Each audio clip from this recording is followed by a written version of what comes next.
Pull up a chair and buckle up. It's the Original Strength BodCast. Hey guys, and welcome to this week's edition of the Original Strength Podcast. I am your host, Tim, and today we're going to be talking about a very controversial topic, nutrition. But before we do, speaking of nutrition, I just got back from a 2-week stint or tour in Belgium and France, and I got to tell you, their food was it was good. It was really good. Sadly, and this is just me.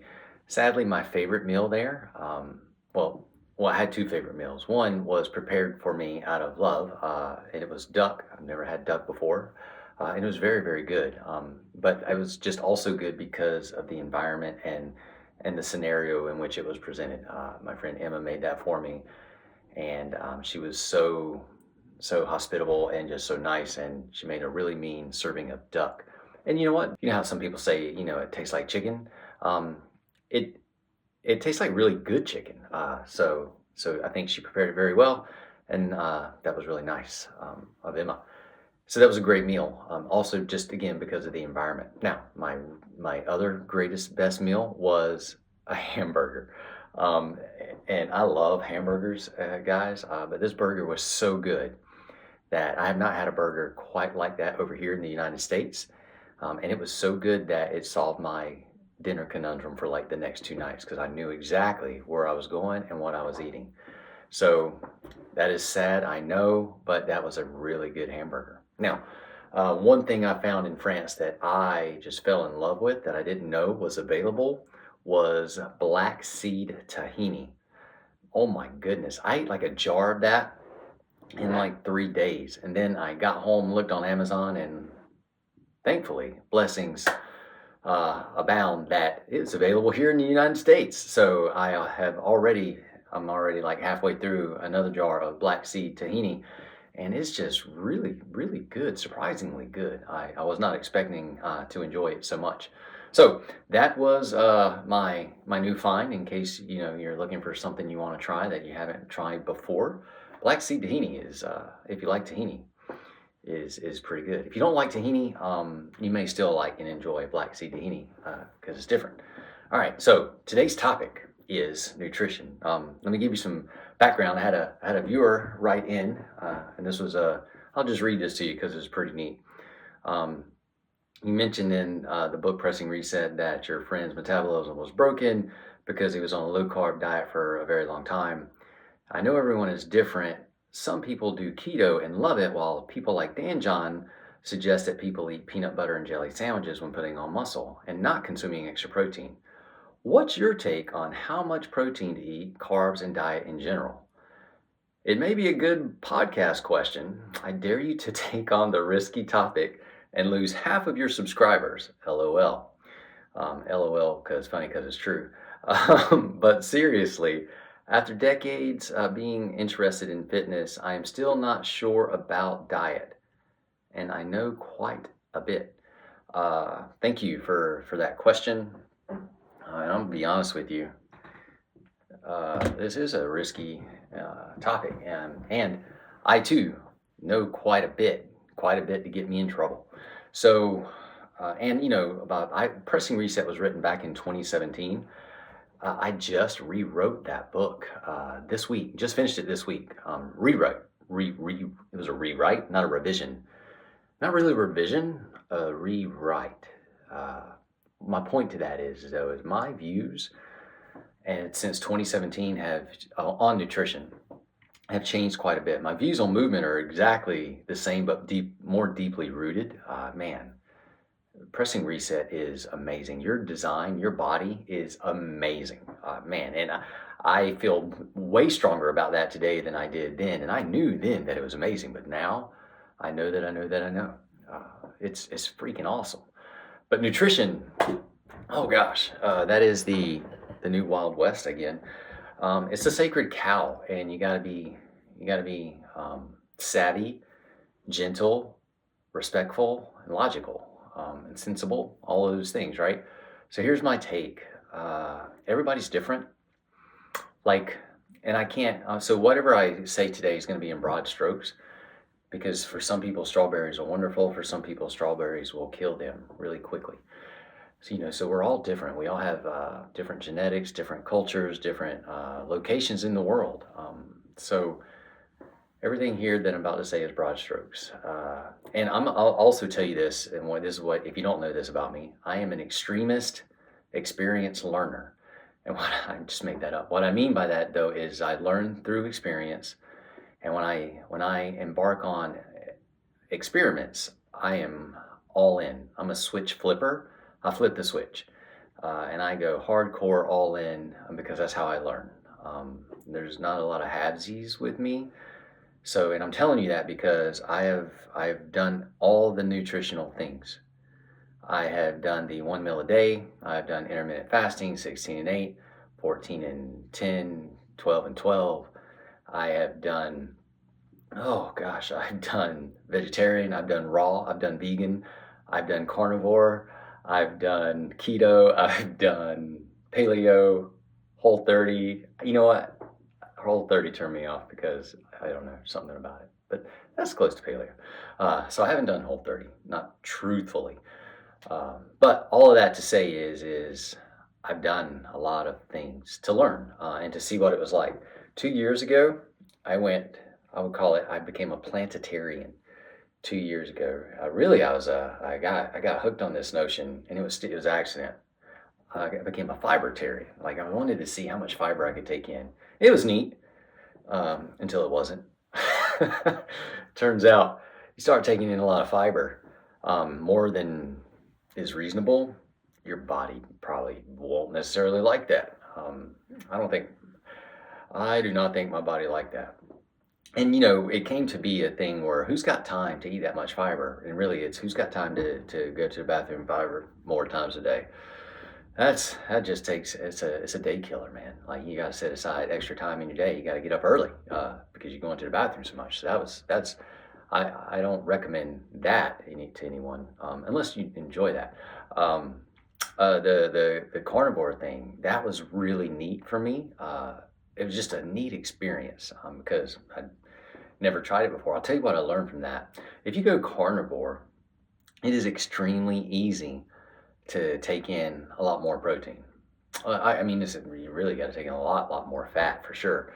But it becomes really easy to take in a lot more protein, especially if you're not taking in all that fiber and eating all those vegetables and fruits or whatever else it is you eat.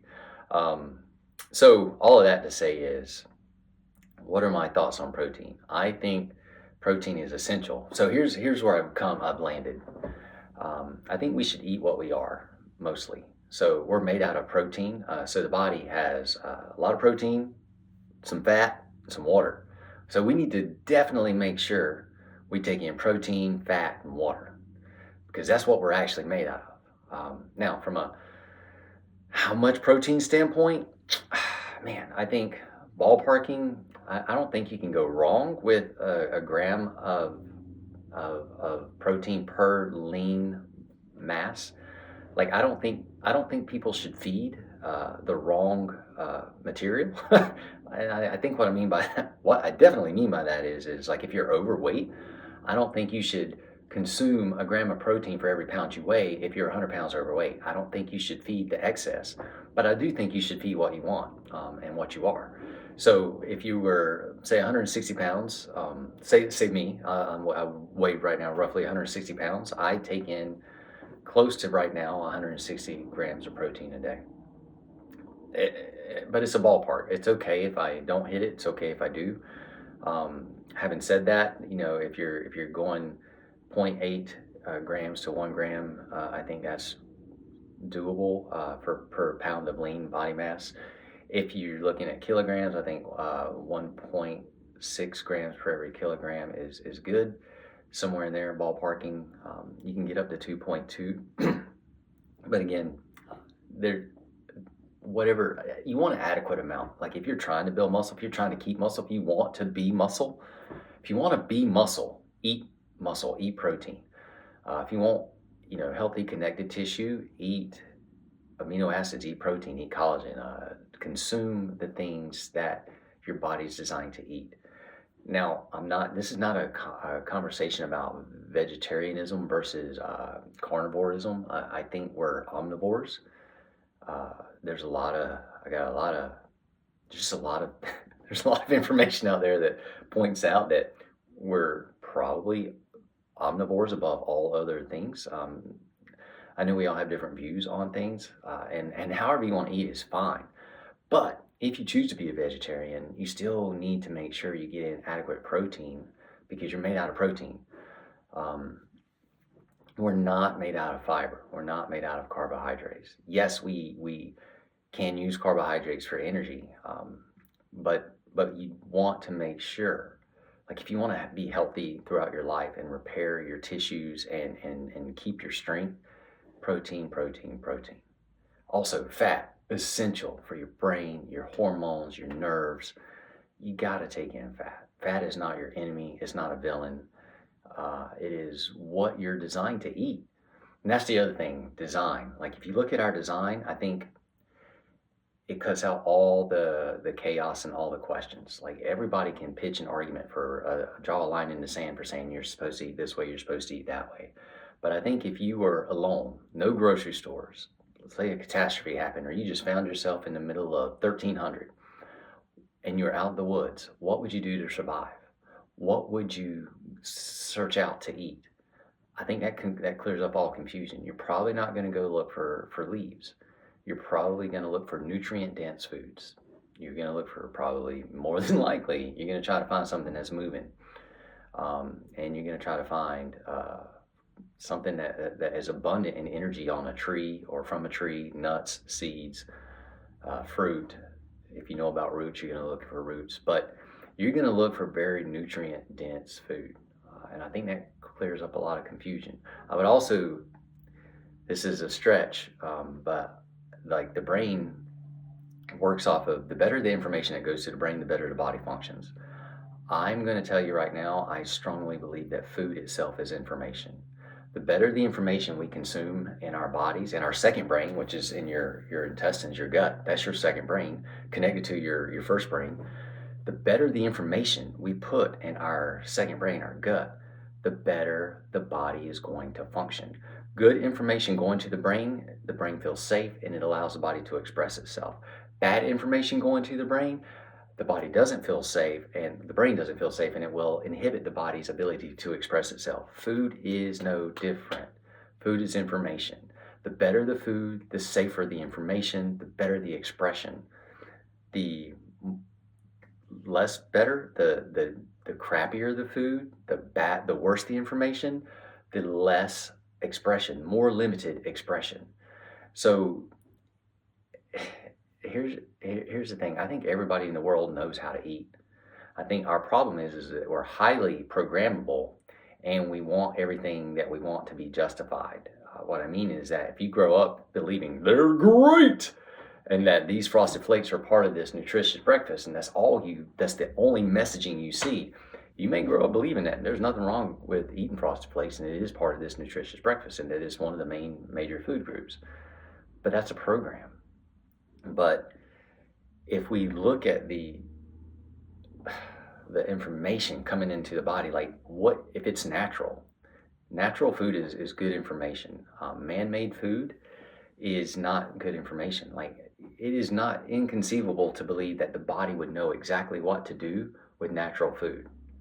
It is a stretch to think that the body should know what to do with man-made food or science lab food. So my stance on food is are carbs bad? Yes, but no. Are carbs good? Yes, but no. Is protein bad? Yes, but no. I mean, what is the source? Where is it coming from? Like if we eat natural whole carbs like that grow off of a tree or come out of the ground and we don't do much to them at all, it's probably all right. Probably need that. If the animal is raised well, it's lived a good life and it hasn't been fed crap and toxins and poisons itself, it's probably all right. It's probably a good thing.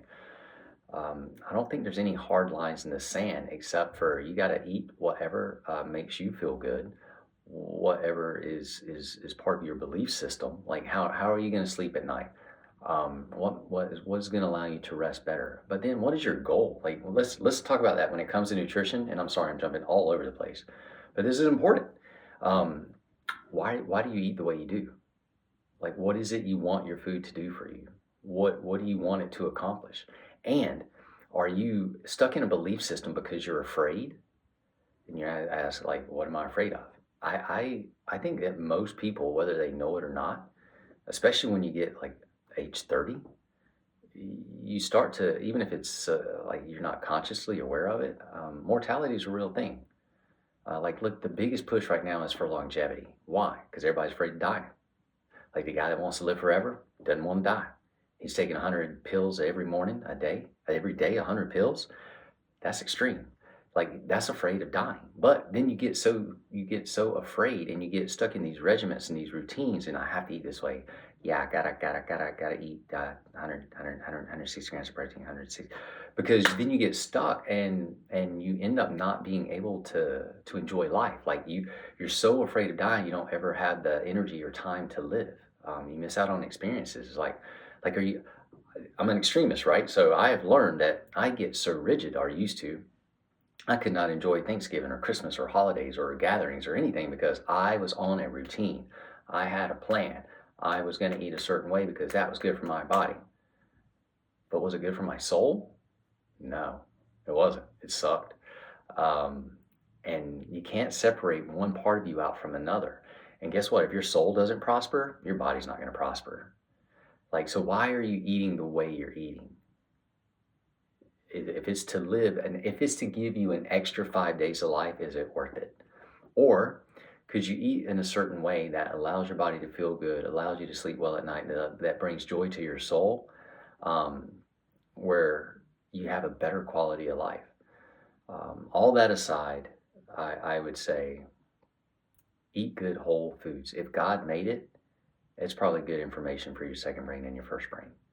If man made it, it's probably poison. It's toxic. It will shorten your life. It's not good for you. Now, is it okay if you eat something that man made? Sure, you only live this one time. Um, but you got to know what you're doing, and you got to have an end goal in mind, but also the process goal in mind, like the process, right? So, like, it's the journey. What's the best for your body? Natural whole foods. How much protein should you eat? Yes. Take in protein. Why? Because you're made out of protein. You're made out of bones. You're made out of connective tissue. You need protein for all the major structures in your body and all the major functions in your body to happen. You need fat for all the major functions in your body to happen, especially nerve cell transmission and hormonal regulation. You need fat. Do you need carbohydrates? It is I'll be honest, it's the one macronutrient you can live without. So do you need it? Absolutely. You don't need it. But yeah, you're supposed to eat it also. It's okay. You're an omnivore. So if you want to be a carnivore, that is awesome. I've done it. It's wonderful. If you want to be a vegetarian, that is awesome. I've done it. It's wonderful. There are seasons in life. Like, if you want to learn, like, you're the best solution and the best answer to how you should eat. Eat a certain way. Notice how you feel. Notice how your soul feels. Notice how your body feels. Do you ache? Do you feel strong? Are you fast? Are you energetic? Are you slow, sluggish? Are you miserable? Are you an angry curmudgeon? Like, how does what you put in your mouth affect you? That's the best way to learn. So I can't tell you how to eat. I can only encourage you to experiment with how you eat and to really look at your design. And to, I would encourage you too, though, to use good sense. Like, you know the truth when it comes to nutrition. I think you can parse the difference between truth and a lie. And I also think you know that you do not belong at fast food restaurants. And I also think you know that you're not designed to eat stuff out of cellophane wrappers and boxes. You know these things. Um, so just like, be honest with yourself. Like, what is the best way for you to eat? What should you really eat? Look around you. What's available? What happens in what time of year? Everything happens in seasons. There's a growing season for certain foods. When should you eat foods? Like, there's so much information out there available to you if you just open your eyes. You don't have to go to a book. You don't have to go to anybody on the internet. You don't have to you don't have to believe any studies funded by any pharmaceutical, nutrition company, salt drink company, or anybody, any university. You don't need that information. You have a brain between your ears. You have a brain inside your gut. And between those two brains, I think you actually know how to eat. Um, anyway, guys, that's my all over the board stance. I don't think I told you anything new. I will tell you your food is information. Give your brain good information. That's all. And if you want to live forever, choose the best options that are going to help you enjoy the process of trying to get to forever. Forever is it's a sliding scale, and there's going to definitely be an endpoint for all of us. But the process to get there, that's where the joy and the excitement and the adventure and the opportunity is. So enjoy the process. Take chances, learn things, try new foods. Go travel the world and eat different foods. Expose yourself to different things. Go to different markets. Go to Asian markets, world markets. Expose yourself to different things. But don't believe the lies that you're flooded with every single day. Most of them are lies, and most of them are fear. They're opportunistic fear messages, and we don't need those things. Anyway, that is my rambling nutritional talk of the day. Yes, eat protein. Yes, eat fat. Sure, yes, eat carbs. You're an omnivore. And if you're not, and if I'm wrong about that, I apologize. But however you eat, choose good information. All right, guys, I'm Tim with Original Strength, and we'll talk to you next. Hey, we will talk to you next time. But for the viewer that wrote the question, thank you very much. I'll try to keep track of my subscription count and see. I'll let you know how it goes. All right, talk to you soon. Thanks for listening, everyone. Now go, press reset, and then get outside and play.